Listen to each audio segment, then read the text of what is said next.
মালদার হবিবপুর গাজল ব্লকের মাঝখান দিয়ে বয়ে গিয়েছে টাঙ্গন নদী। দীর্ঘদিন ধরেই গাজলের রানীগঞ্জ হবিবপুর ব্লকের জগন্নাথপুর রাধাকান্তপুর এলাকার মানুষের দাবি এখানে একটি ব্রিজ নির্মাণ করা হোক। ব্রিজ না থাকার কারণে হয় নৌপথে না হলে বিস্তীর্ণ এলাকা ঘুরে মানুষকে যাতায়াত করতে হয়। বারবার প্রতিশ্রুতি দেওয়া হয়েছিল কিন্তু পূরণ হয়নি। এবার সরাসরি মুখ্যমন্ত্রী ও মুখ্য সচিবের দ্বারস্থ হয়েছেন ব্রিজের দাবিতে গ্রামবাসীরা। গত পঞ্চায়েত ভোটে ব্রিজ ও রাস্তার দাবিতে গ্রামবাসীরা ভোট বয়কট করেছিল। দোরগোড়ায় লোকসভা নির্বাচন ইতিমধ্যেই তার দামামা বেজে গিয়েছে। তারা ভোট দিতে নারাজ। আগে ব্রিজ রাস্তা হবে, তারপরে ভোট। গর্ভবতী মায়েদের খুবই দুর্গতি অবস্থা। অনেক বাচ্চা স্কুলে যে মারা যায় নৌকায় ডুবে। তো যার কারণে আমরা সিদ্ধান্ত করেছি যে আমরা পঞ্চায়েত ভোট দেইনি, এই লোকসভা ভোটও দেব না। আমাদের যতদিন পর্যন্ত আমাদের রাস্তা ব্রিজ না হবে ততদিন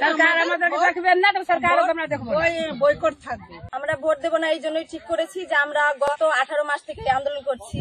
আন্দোলন করার ফলেও এমপি, এমএলএ এবং অন্যান্য দপ্তরে আমরা গেছি, আমাদের কোনো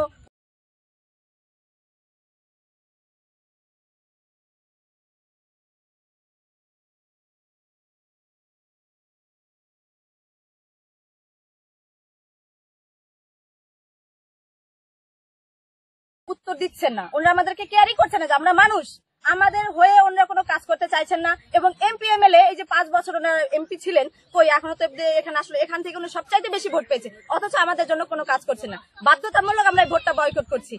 মাঠের ফসল করছি, সেই ফসলের মূল্য পাচ্ছি না। গর্ভবতী মায়েদের নিয়ে আমরা হসপিটালে ঠিক সময় মতন পৌঁছাতে পারছি না। তারপরে আপনারা কলেজে যারা ছাত্রছাত্রী আছে তারা ঠিক মতন পৌঁছাতে পারছে না। এবং অন্যান্য অনেক সমস্যা আছে, সেই সমস্যার সম্মুখীন আমরা হচ্ছি। না, পঞ্চায়েতে কোনো ভোট দেয়নি এবং এটাও এই লোকসভা ভোটটাও আমরা বয়কট করলাম। আমাদের যতদিন অব্দি রাস্তা ব্রিজের কাজ কমপ্লিট না হচ্ছে ততদিন অব্দি আমরা এখানে ভোট বয়কট থাকবে। আর এই নিয়েই শুরু হয়েছে রাজনৈতিক তরজা। একে অপরের দোষারোপের পালা বিজেপি ও তৃণমূল। প্রথম কথা, ওই টাঙ্গন নদীটা দুটো ব্লককে বিভক্ত করেছে, একদিকে রানীগঞ্জ, একদিকে জগন্নাথপুর। এবং ওখানকার দাবি ন্যায়সঙ্গত দাবি, যে দাবি পূরণের জন্য মালদা জেলা পরিষদে ইতিমধ্যেই ব্যাপারটা আলোচনা হয়েছে এবং এই প্রস্তাব রাজ্য সরকারকে পাঠানো হয়েছে যেন পিডব্লিউডি কাজটা করে।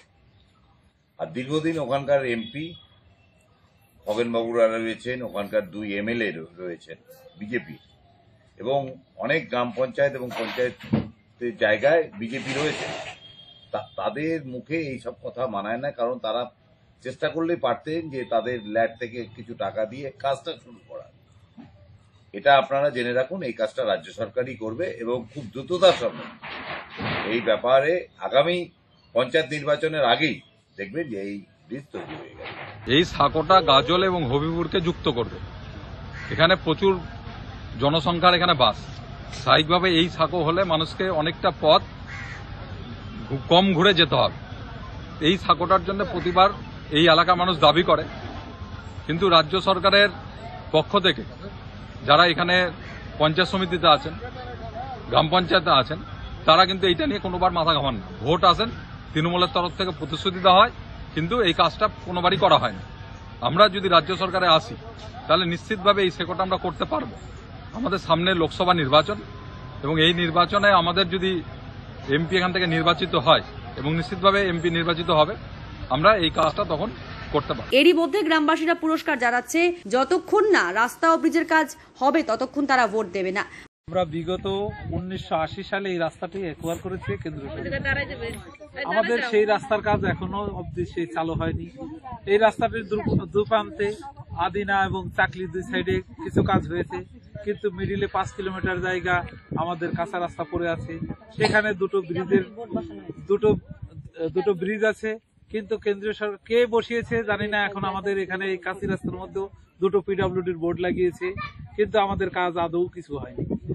আমরা তার জন্য অনেক দপ্তরে গিয়েছি, রাস্তা অবরোধ করেছি, ডিএম কে ডেপুটেশন দিয়েছি, বিডিও কে ডেপুটেশন দিয়েছি, এমপি কে জানিয়েছি, এমএলএ কে জানিয়েছি এবং প্ল্যানিং সেকশনেও জানিয়েছি, পিডব্লিউতেও গিয়েছি, কিন্তু আমাদের কোনো সদুত্তর পাইনি। তার অগত্য আমরা এই ভোট বয়কটের সিদ্ধান্ত নিয়েছি। মালদা থেকে দেবাশিস পালের রিপোর্ট, আনন্দ বার্তা।